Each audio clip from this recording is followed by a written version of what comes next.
দেশবাসী তাকিয়ে দেখো না, সব ছেড়ে গেলেও তোমরা হাল ছাড়ো না।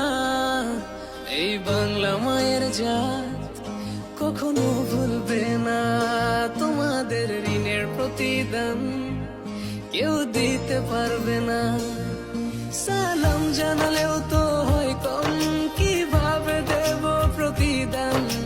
সেলুট জানাই তোমাদের মন থেকে, তোমরাই তো বাংলার আসল প্রাণ। স্বার্থ ছাড়াই যে মাটির টান, ভাবনি একটিবার জীবন দিতে। ও দেশবাসী তাকিয়ে দেখো না, সব ছেড়ে গেলে